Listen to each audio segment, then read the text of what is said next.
Good evening, everyone, and welcome to Through Their Lens Spotlight, presented by the Department of Special Education, Family Support Services. My name is Kenya Golden. Before we move on to our guest that we're so excited about, I just want to remind everyone that Family Support Services is a space within the Department of Special Education that provides resources and information to families so that they are equal partners in the special education process. We are so excited to have our guest here today, Miss Sophia Cox. And although we really enjoy the information that she's going to be sharing with us, I just want to provide an important reminder to let everyone know that we understand and appreciate what she's sharing with us. However, she is contracted in a sense through this. And so we are asking that if you're interested in connecting with her, or if you want information around what she offers services, please connect with her directly, please. All right. So today we have Miss Sophia Cox.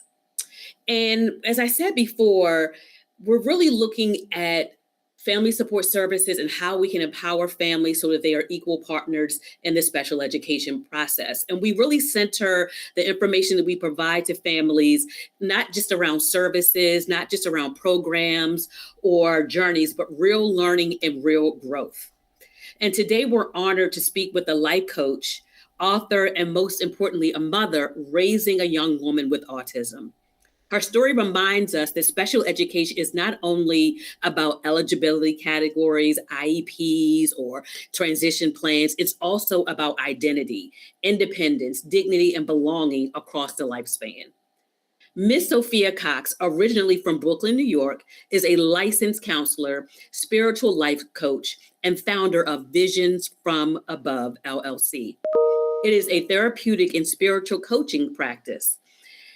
A proud Morgan State alumni, same. She holds both a bachelor's of science in psychology and a master's of arts in counseling psychology, and has spent her career serving adolescents and adults through counseling, coaching, and teaching. With all of that, she is also the co-host of a podcast entitled The Real Therapist for the Culture, where two licensed therapists engage in real, relatable conversations about how mental health connects to every part of your life, encouraging listeners to prioritize their emotional well-being. So beyond her professional accomplishments, Sophia is a devoted mother of 5. She's a published author. She's going to talk about that today with her first book entitled Her Silent Song, Life in Perfect Pitch, inspired by her daughter, Cameron, she's going to talk about today, who is nonverbal and on the autism spectrum. Sophia's work and life reflect her passion for healing, authenticity, and helping others grow to their highest selves. Families often tell us that the most powerful guidance doesn't come from a handbook. It comes from another person or another parent's perspective, who has navigated the uncertainty, celebrated the unexpected milestones, and learned to redefine success on their own terms. Through her perspective, we hope to help families see possibilities, educators understand family realities more deeply, and students recognize that their future can be shaped in a meaningful way. So let's listen together, learn together, and reflect, and let's welcome Mrs. Sophia Cox. Thank you so much. That felt so warm.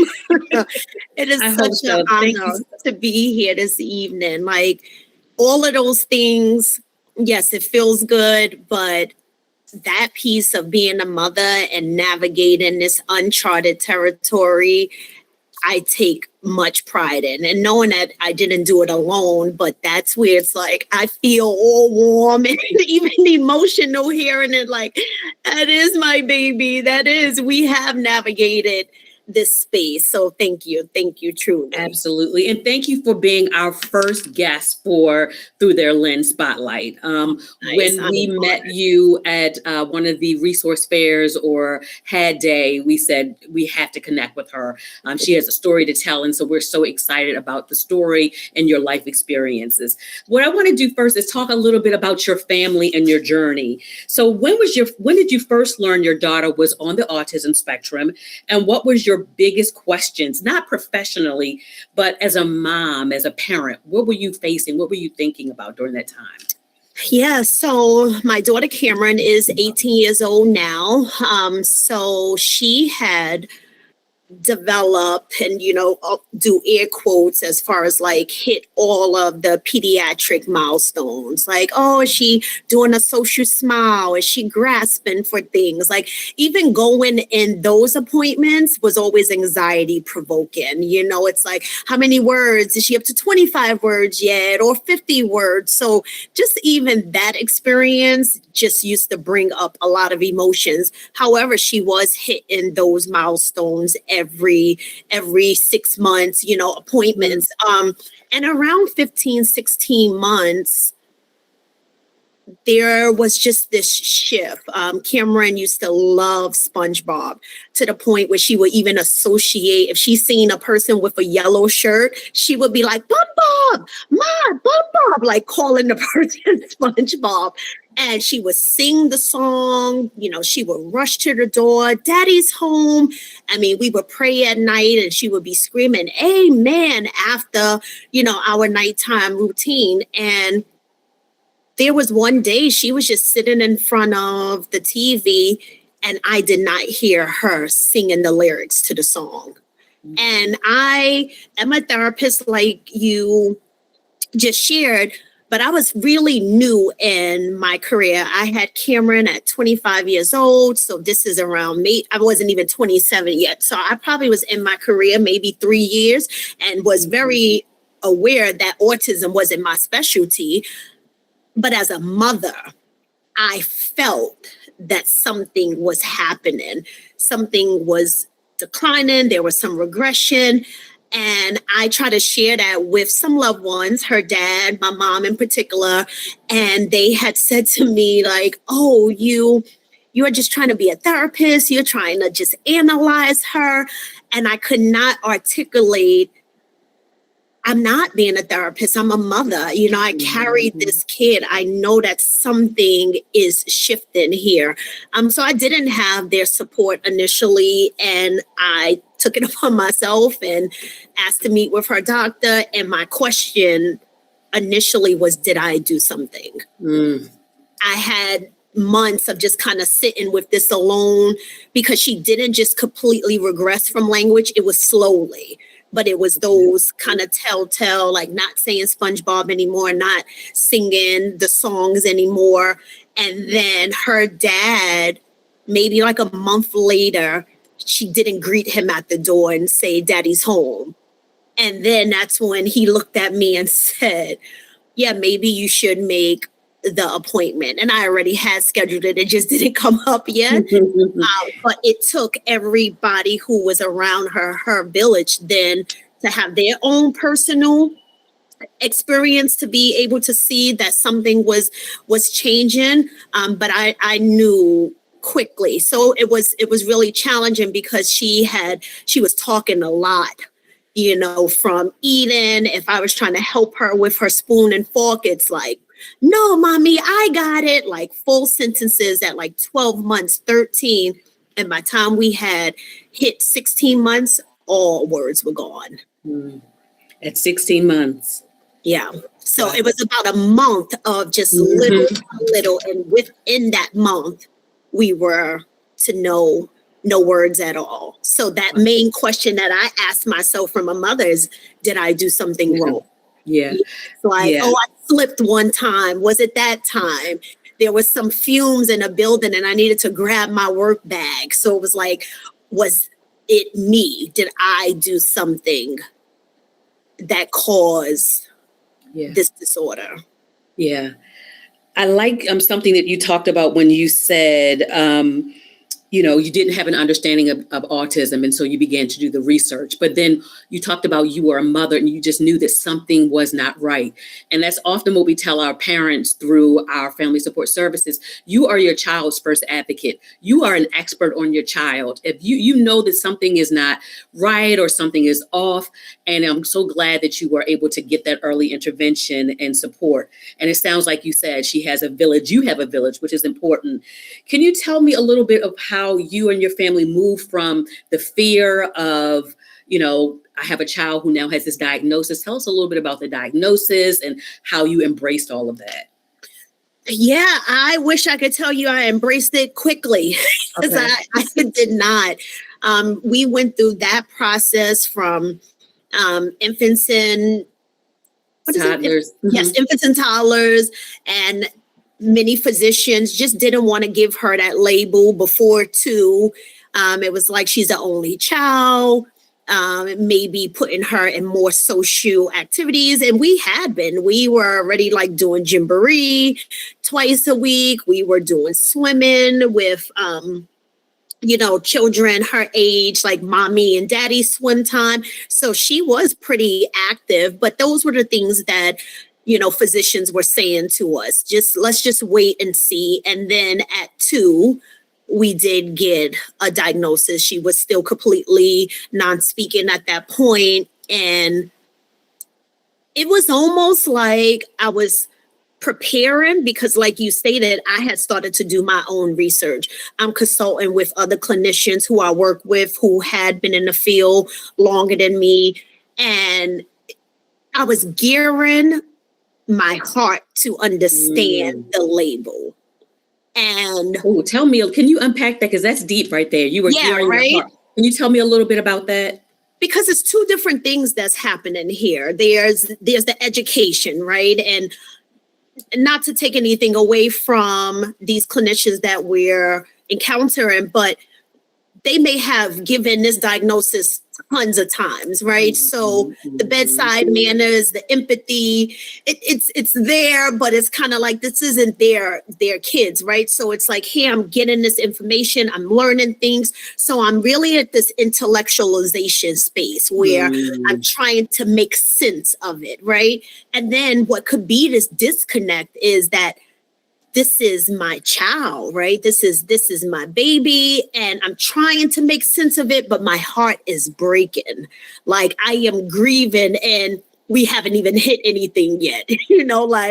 I'm already grieving that public school might not be the way it goes, that it might not be these sports and activities. I am already like so far down to, oh my gosh, what is her life going to look like? So it was trying to merge these 2 worlds because I did have to sit in these meetings and try to take in this knowledge all while trying to self-soothe.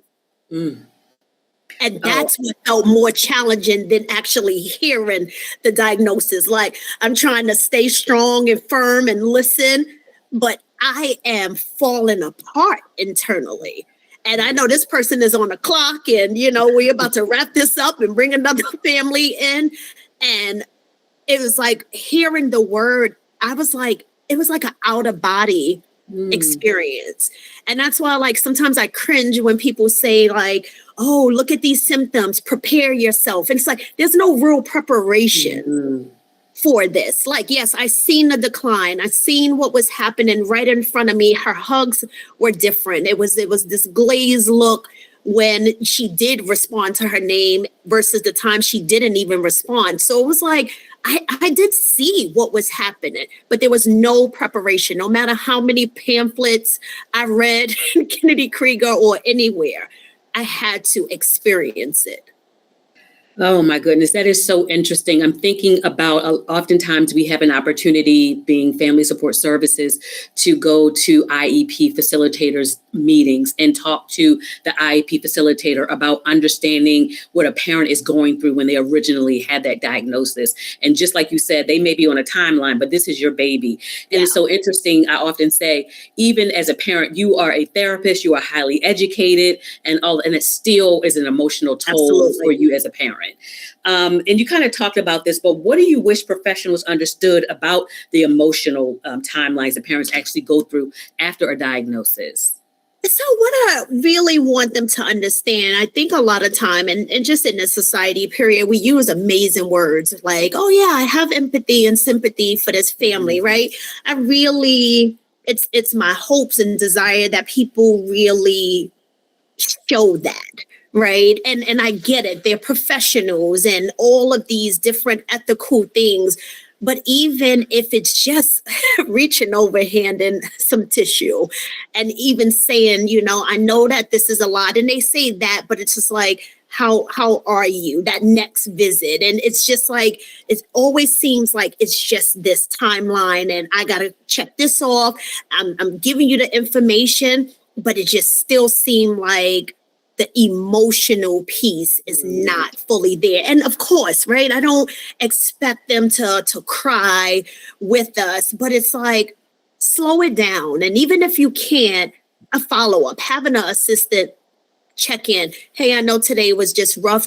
We just want to check on your family this evening. Even if that actual physician can't do it, there's someone at front desk where it's very quick to say, hey, just check in on these 3 families today. So it's that emotional impact that really helps us parents buy into this is a team, because the word gets used really loosely at times, like at an IEP meeting. And it's like, yeah, it feels like we're a team, until now as mom, I'm requesting something different. I feel like I'm on an island by myself. It doesn't feel very team oriented anymore. Or even a neurodevelopmental pediatrician, it's like, oh, we're a village, we're a team. And sometimes it doesn't feel that way, even though that's nice language. Mm-hmm. Mm-hmm. Yeah, I hear that all the time. Tell me a little bit. So you mentioned that for Cameron, and we want to make sure we say her name, Cameron. Yep, Cameron. That she was diagnosed around 16 months or so. Well, 2. She was diagnosed at 2. Yep. Almost 2. Okay, almost 2 years old. So how did when you're pregnant? I'm a mom. I understand. A mom of 3. You're pregnant. You have these dreams and aspirations for your child, and now you know that things will be different for Cameron. Not that you can't have dreams and aspirations, but they will be different. Yeah. How did you come to terms with that? Oh, wow. It took quite some time, actually, because I did exactly what I just described a little while. I stayed in the research. I stayed heady, like in the thoughts, in the intellect side, because I felt like if I dropped down below my neck, how could I advocate for her? How can I show up? So I spent years, like, I'm her voice. I'm her advocate. I mean, so strong and willful with that position that I oftentimes didn't allow myself to truly feel. And then when I did let my heart break and I would cry, I would be like, okay, it's time to go pick her up from cards, or, it's time for speech. And it was just like, constantly in go mode. And I remember a mentor saying, have you allowed yourself to grieve? And I still could feel the chills as I'm saying it. And it was like, grieve? Like, here I am a therapist, right? And it's like, yeah, I know the stuff, but it was like, my child is living. Sometimes we connect grief to transition and that way, right? But really understanding that grief is a loss, period, of something you deem to be significant. So when he said it, I'm like, no, I haven't allowed myself to grieve. Even something as simple as my daughter no longer says amen when we pray. We still say in prayers at night, but I'm not getting an amen back. Grieve that. Yeah. So it took me some time, because I had convinced myself it was easier staying in the mental capacity. That's what I felt like she needed. And boy, it was so freeing to realize that I wasn't showing up in my fullness by not dealing with my own emotions. I was performing. I was doing what was necessary. And soon as I started to feel and grieve and sit with that and experience that, I had more capacity to truly show up for her. That's amazing. That's amazing because, we don't often think about it that way. You think about, stay in your head, be heady, stay focused, driven, goal oriented. But what you're saying is that you kind of have to have both happening at the same time in order to really provide that. So that's amazing. And before you go on, I honestly feel like the emotional is more important. The information is always going to be you got to unpack that. Tell me more. Yeah, it's like, I've been taught in these just 20 years of work, as well as what Cameron has taught me in 18 years, is that the heart will always supersede the mind. The knowledge that the heart truly has supersedes the intellect, because the intellect gets murky, right? You're trying to prove, you're performing, you doing this whole act. The heart is always going to show up in your truest, authentic place. So you'll know how to discern, how to address people, how to speak up in the IEP meeting, how to advocate, because I'm fully in my authentic self, opposed to when I'm intellectualizing, I'm like, are you judging my kid? Are you really on my team? I am so caught up in trying to navigate this murky water, but my heart is going to ground me so that my voice really navigates and penetrates the spaces that she's in. It's really not even a balance. It's like, get with those emotions first, and then the intellect just flows. I mean, I will respond to people in a way like, that was rude. Here I am, a therapist. Here I am, a mom. And I would say, don't stare at my kid. But that was in my head. Mm-hmm. What I was insecure about played out, and I projected. Ooh. But once I became in love with, this is our journey, and full acceptance, I was no longer moved by the comments, the looks, the stares. Yes. So the heart will supersede everything. That's wonderful. I mean, you are right on, because I'm looking at my questions, and the question I have is, how did your daughter teach you to see autism differently? Oh my gosh. Than the world. So tell us a little bit about that. Oh my goodness. Kenya, I was angry and didn't even know it. We would leave. This is funny. And I love these spaces where I could just be truly authentic and not judge. I would leave Kennedy Krieger. I think that was the one that was not far from Cold Spring, whatever. I would be leaving in a parking lot, and all the bumper stickers would have autism is awesome. I would have strapped Cameron in the car and would be cursing at the bumper stickers in the parking lot. Mm-hmm. Autism isn't awesome. You're stupid. My kid is awesome, but autism, I mean, it was therapeutic, but I'm sure people drove past something's wrong. Something just isn't right. And Cameron would just be so happy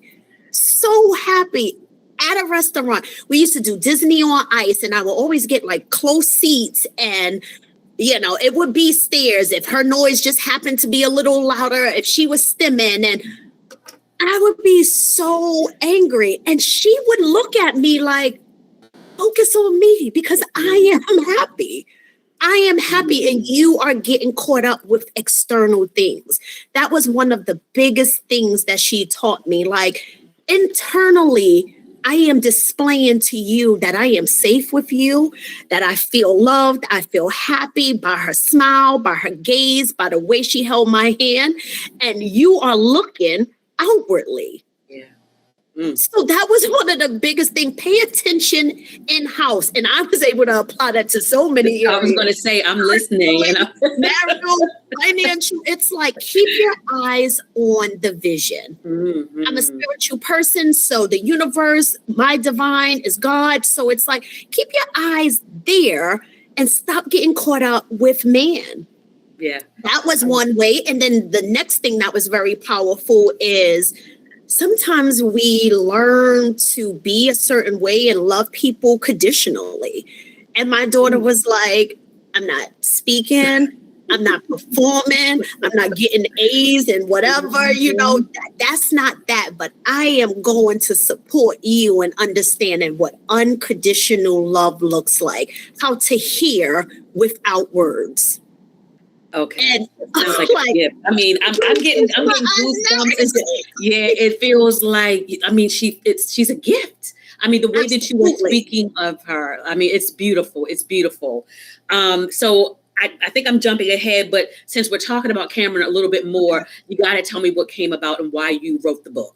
You got to tell us more about that part. Yeah. So, my grandmother transitioned about 2 years ago, and this is like my right hand, my best friend. I had been asked to write a book for a couple of years, and before I fell asleep, I'm like, what is the deal? Like, why haven't you written this book? Like, they are requesting this particular type of book. And I went to sleep, and I kid you not, my grandmother said the first book needs to be about Cameron. To the point I woke up like, and I still was very intensely in my grief then. And I was just like, am I? And I just was like, okay, I'm not going to ignore it.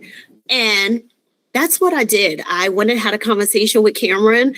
I'm like, hey, girlfriend, like, what you think about like telling our story? I call it our love story, really, because I'm really vulnerable sharing what the trials, I wouldn't even call them tribulations, what the obstacles, what the challenges we experience were together. I expose myself, I talk about what this looks like with her being a girl.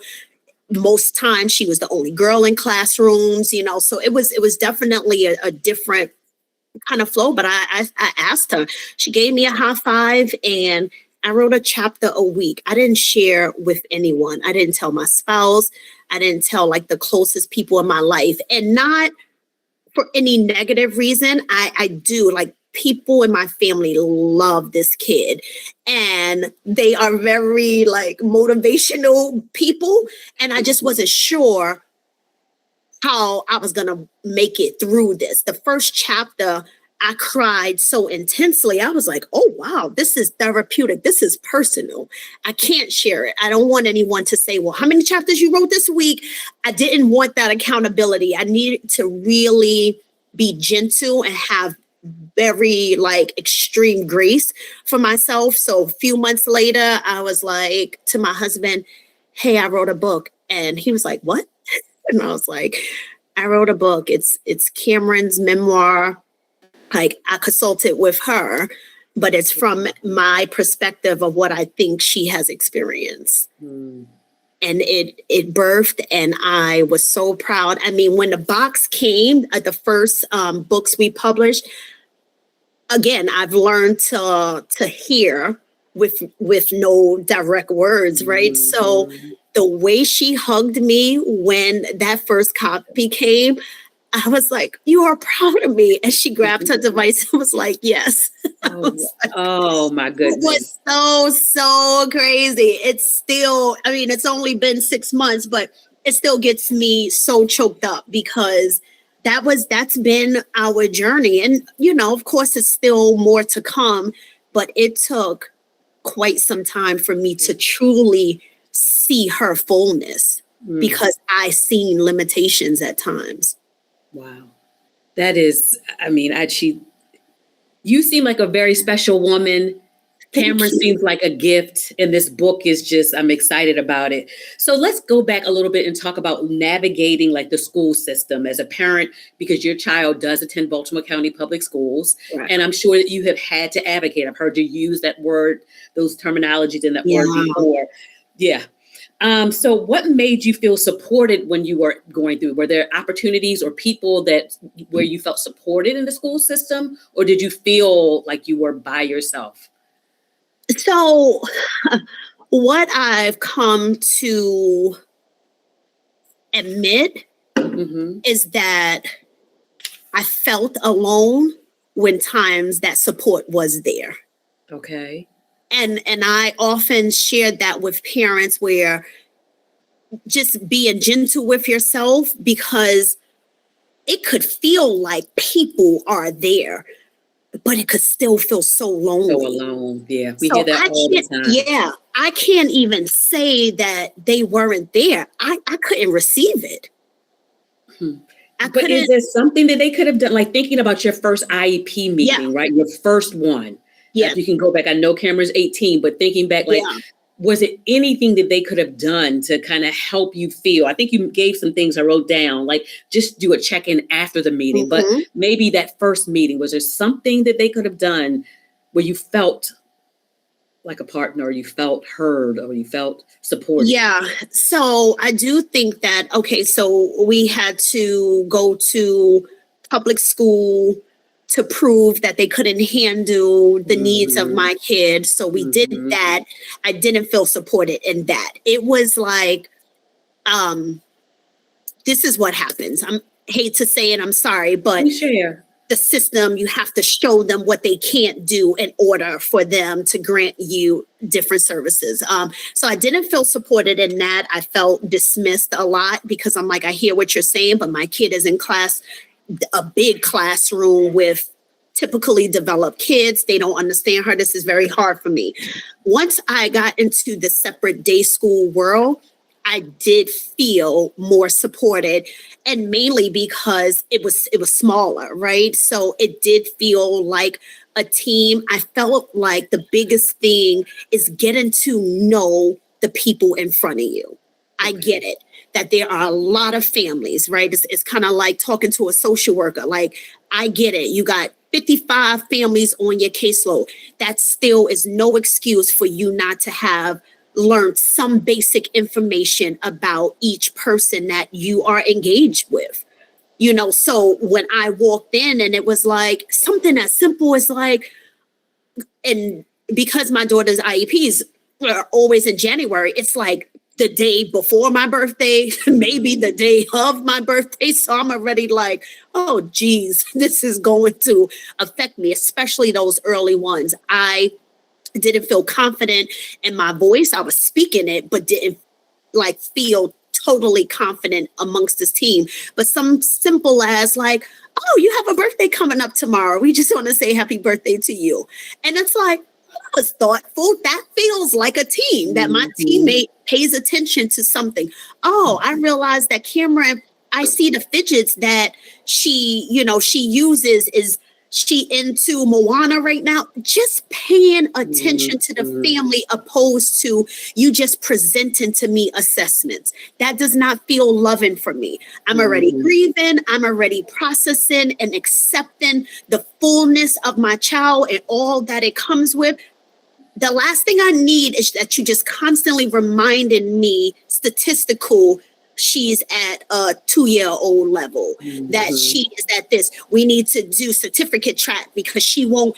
The language also, I get something statistically, okay, we got to go through these numbers, but being mindful of the language, the terms that are used, it could also be like, I'm speaking about a human being and a family that this child is connected to. Let's handle them accordingly. Also starting with strengths.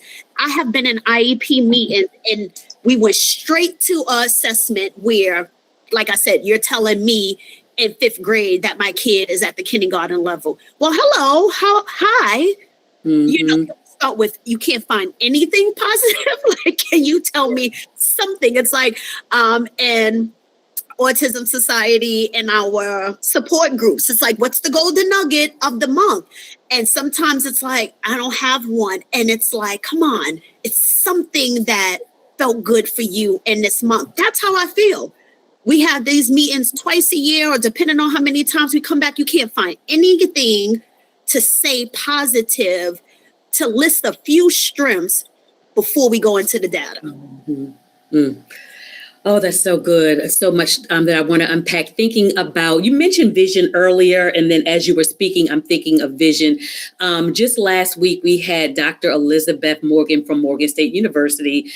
She talked about having a vision statement for your child every year, and you present it at that IEP team meeting, so that you're coming in with the positive. This is what I know about my child, but this is what I want to see my child do and where I want to see my child be. I think that's something we're really going to push as an office for families to understand that. Like, have a vision for your child. And it speaks to when you set the scene like that, you kind of go in and almost take a lead, right? And it models, this is how we're speaking about my kid. I am intentional about creating what I see for her. Come on, team, join in, so I do love that. Absolutely. Yeah, I think it sets the tone. Absolutely. Yeah. All right. So going back, Cameron's 18 again. So we talked about that. You talked about her first IEP meeting, but you also said something about her being in a smaller classroom. So currently she's in more of a, I think you said, public separate day program. Correct. But you had to advocate for her to be there. When she was in a general education classroom, were there behavior issues? Did you just feel like she wasn't getting all of her needs met? Like, what made you feel like my child needs more than this? It was a combination. I mean, the class may have had 28 students, 30 students with a teacher and then an aide. So just with the ratio, she was missed. And that's the time where we were starting to see a lot of her sensory things like peeking. So she is off, like taking the tape off of the posters because she likes that tactile and nobody even sees what's going on until they turn around and there's no posters on the wall. It's like, Cameron was disrupted. She took the poster and it's like, oh, okay, how did she get 8 posters down? Like she was missed. So it was definitely the size and not even being able. One teacher said to me, I have no experience with autism. That was concerning for me. So not, like I said, we got the ratio piece and then people who have no education in this space. So I'm using the word STEM and they're like, oh, what's that? She was just wailing around. It's like, well, wow. Yeah. The way they were describing her was like she was just disruptive. She was a behavioral problem. She didn't want to eat this. She didn't want to do this. So they couldn't reframe the language because they didn't even have the knowledge on how to. Yeah. I'm sorry. Go ahead. Yeah, no, it was just the space, the class size. The class size wasn't even equipped for that. You think about 16 years ago, how classrooms were set up. It was so many things that I was scared that she was going to hurt herself. Cameron used to walk on her tippy toes. She would trip very easily. And I mean, it's hardwood bookshelves in the middle of the classroom and whole bunch of little pocket areas where kids can hide behind. I would have an anxiety attack every time I went in the classroom. I was going to ask the question, if you could redesign the family school partnership model, what would you include? And I think it sounds like maybe just a perspective where parents can actually talk to the teachers and tell them about their experiences and make sure that there's more professional development around understanding the different disabilities and how they manifest themselves. It's about 6:44 right now. We have about 15 minutes left. I want to give some of our attendees a chance to answer questions, but we talked about this already. I've said that Cameron is 18. So let's talk a little bit about you transitioning her to adulthood. What does that look like? What are you thinking about? What are your priorities there? Yeah, so as much independence as possible, right? And I say even independence as far as just bathing herself, being able to go in the bathroom independently. I remember I had requested to put that on an IEP years ago and they were like, what? And I'm like, yes, it's important. She's a little girl. I mean, all kids, but particularly we moving into knowing that menstrual cycle was approaching and things like that. Like, that's very important. And I had to advocate. I want that on the goals. So that I have fears around, her having to live in a facility. If God forbid something happened to me and her dad, it's like, what would I want her to know? And it's like what privacy looks like. It's the cutest thing now. Like, so I have a youngest, he's 12 and their bedrooms are kind of across and it's the bathroom And I'm like, Cameron, privacy. And all you hear her sucking her teeth and get up and close the door. So that was exciting. That was a win. Funny. That was a successful moment of like, come on, Kim. And it's like privacy. And I don't even have to go into a long thing. And she's like slamming the door. Like, I don't care. Like privacy. And now that's a thing in my household. Her brother will say, Cameron, privacy. And I know that she must have had her door open, you know, while maybe she was changing. So that's really big for me, those physical boundaries. And I can admit with the work that I do, being exposed to so much different kind of forms of abuse, that I am probably more sensitive to it than others, but that is important. Like, what does your physical boundaries look like? How to tell me what's going on with your body? That, because her tolerance for pain is pretty high. So it's like, had to work with her. Like, does this hurt? Has that ever, you know, it just gets very intricate with her just having some form of autonomy over her. Absolutely. Absolutely. Okay, so I had to chuckle a little bit because even though Cameron is, you know, nonverbal on the autism spectrum, she's sucking her teeth, a typical teenager. Yes, absolutely. I mean, it could be a stomp up the stairs. I'd be like, oh my gosh. You know, I joke with her dad too. Like, if this kid wasn't on the spectrum, she would be punished quite a bit, because I have definitely heard the door slam and I've heard the stomping up the stairs if I deny something. I'm like, oh, wow, you're a little sassy something, huh? So let's talk a little bit before you talked about like at home. Are there things that you put in at home to kind of keep? Because I know the structure is important, the schedule is important. Is that something that you implement at home to kind of keep things together for yourself and Cameron? I used to, and because she was in so many things, like I said, from beginning, here we in cars, we rushing across town for private speech. I had so many private services on top of school that I had come to terms like, I want home to feel a sense of normalcy. Now, hear me when I say that, of course, I created some safety measures, of course, like certain kind of locks on the door and alarm systems and cameras and things like that. So I had definitely took care of those basic safety things, but I had stopped bringing home the packs for schedule. Like, you do this all day. Let's create a sense of whatever normalcy really means, right? But we're going to create a place where you can relax, because she was already doing it anyway. She would request to go to the bathroom. And I would say, Cameron, this is your home. Go ahead.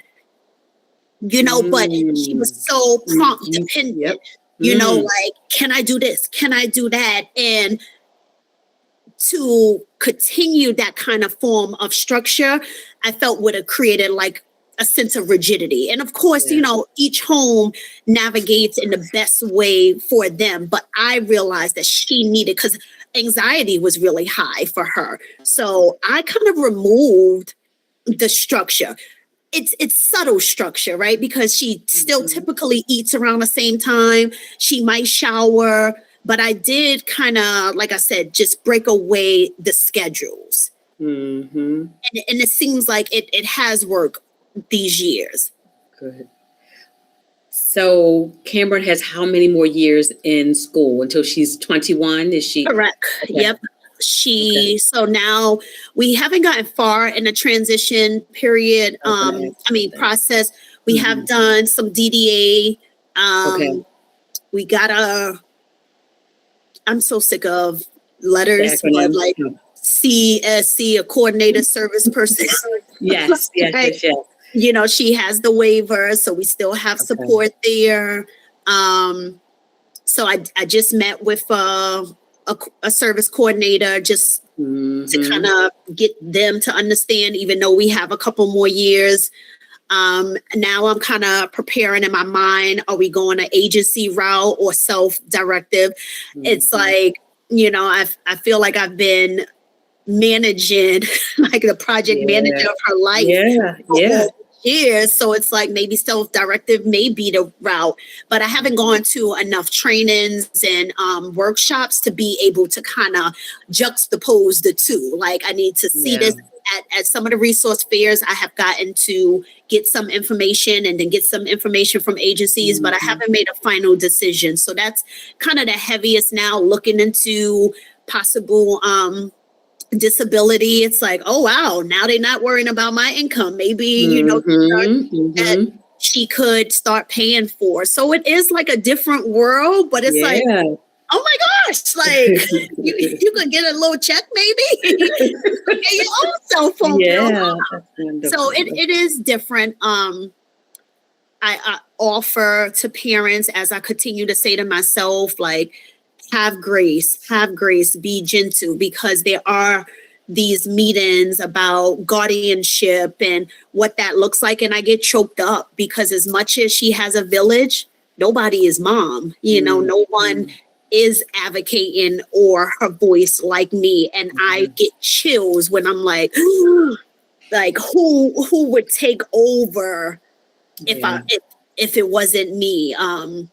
And people will say like, well, she 18, you still haven't made that? And that's where the grace come in. Like, no, I haven't. Right. Like, I'm still everything now. And it's never too early to start getting these like types of information. If your kid is 2 or 5, that doesn't mean that it applies now, but you just have it so it doesn't feel so overwhelming the closer it gets to these transitional ages. You kind of answered this question, and that's so important. But thinking about for families there's a question, for a parent who just received a diagnosis today, so take yourself back 16 years, right? For a parent who just received that diagnosis today, what would you tell that parent? It is so crazy how powerful the mind is, because I literally see myself in this office with this lady and her dad. It's 2 things that I would say, like, to couple these 2 things. That one is truly understanding that you are fully equipped. You are fully equipped for this journey. There is what does that mean? Give us a little. I know what you mean, but can you? Yeah, you have the tools, you have the skills, you have the strength, you have everything that you need. The marriage, the partner of that is understanding that it still will feel daunting and heavy and scary also.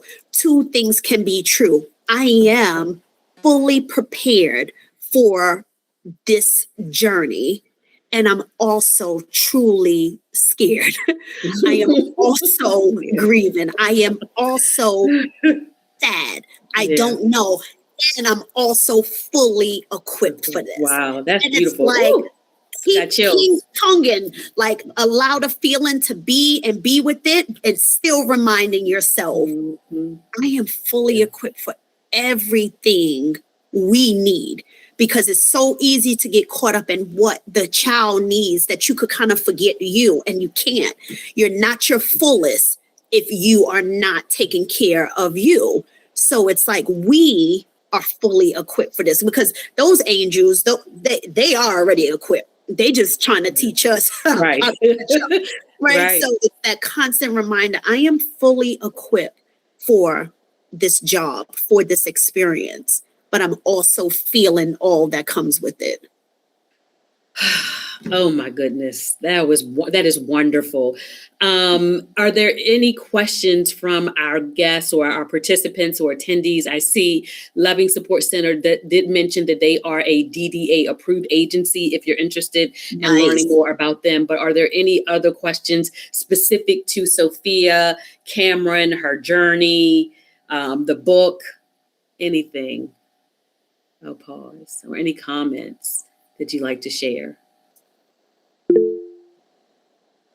Latoya. Hey, Latoya. Hi, Latoya. Good evening. Good evening. Good evening. My question is specific to the speech therapy. My daughter has, I don't know, I can tell you how many words she can say clearly on half of a hand. And so I was just be curious about, what did that speech journey look like for you and your daughter? And did you at some point feel like the communication reached a level where you didn't need to continue kind of this around the clock speech therapy? Yeah, thank you. Thank you for your question, LaToya. So it's still a journey. We had started with private speech very early on, straight through.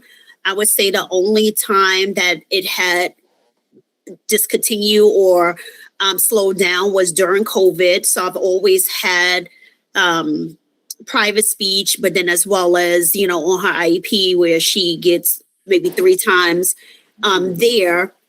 But no, it didn't change. I did start to look at language more expansively. I will say that, where for so long I was stuck on, I need the words again, right? And there were times, oh my God, there were times, and to this day, it's like, was it these vitamins? What it was? It was times that we were up to like 20 words again, and then it will be a regression. It was like this peak and then a drop that would happen like emotionally, because it would be this increase. We were up to 50 words at clear at one point, and then back to no words. So I was like very word driven for a long time, even in an IEP meeting. It's like, oh, make sure it's something in there about her vocalization or pronouncing words. I was so fixated on that. And then over the years, it's like, okay, let's make sure that she uses the LAMP program on an iPad. It's like, let's make sure that we got this right now, because I could be missing so much by it needs to look a certain way. So I started to learn the LAMP program. I was dismissive to anything else. So I started to learn the program more. We started to sign, not full sign-in, but just for, the basic signs. So that was the opportunity for me to like teach people in my household, like just for whatever reason, if I'm not there, she's saying I'm using the bathroom, or she says thank you when, things are going on. So we added that. Last year, her dad bumped into someone, a rapid processing movement, RPM letterboarding, and she's been like using stencils to like spell words out now. And it's like, wow, look how I could have missed that by saying that it had to look a certain way. And we still are doing speech therapy. I'm not gonna just like push that to the side, but I have been able to feel what I felt, grieve all the stuff, so that I could be open to other possibilities. I could not believe that my kid was touching a keyboard and spelling out full words. And mind you, in school, it's like she don't know nothing beyond cat. And she said upward and onward on a keyboard. I was like, it's no way. It tapped into another side of her brain that school isn't igniting, right? So I just say continue the path of, that speech and that vocalization and practicing in every area that you can, because sometimes as parents, we know what they pointing at, we know what they're gesturing, so we just do it. And it's like, gently pushing them to communicate. But I also would say be open to all forms of communication. It is more vast than we know. Oh, I love that. I agree with that. Yes, I know, Debbie. Clapping. Are there any other questions, any thoughts before we close? Anyone else? Raymond's okay. See a thumbs up. Did you say my name? I did have a question, and then I looked at the clock, and we're all done. I saw a thumbs up. Sophia, tell us how we can get your book. Those who are here, who are interested in learning more about the book and actually reading the book. Oh my gosh, yes. And if you get the book and read it, please, my email is in there. Like, let's stay in touch. I would so love to hear your thoughts and your feedback. But you can find me on my website is visionsfromabove.net. So that's visionsfromabove.net. I'm also on Instagram at times. I'm about to tell you what that Instagram name is, because I think it's just Visions from Above as well. Let me hurry. I know we're on time. And it's okay. Even if you don't have it, we can find it, and we will share the recording and a link to your website and anything else. We'll put that out for families if you aren't able. Oh, look, Bella has put it in the chat. We have it already. Oh, perfect. Thank you. Yes. And it's visions from, and then an underscore above. Can you add that, please? That's on, and I definitely like have conversations with families on Instagram as well. Thank you. This was so amazing. So I didn't even know how much I needed this. This felt so good. Yeah, I could go on and on and on. Thank you so much. I can get a little weepy. I'm gonna try not to get weepy and cry, but this was a conversation that we had. I do not want to see my team's face. I'm gonna cry. This was just a conversation that we had, but I'm so grateful and so thankful for this opportunity. Thank you, Sophia.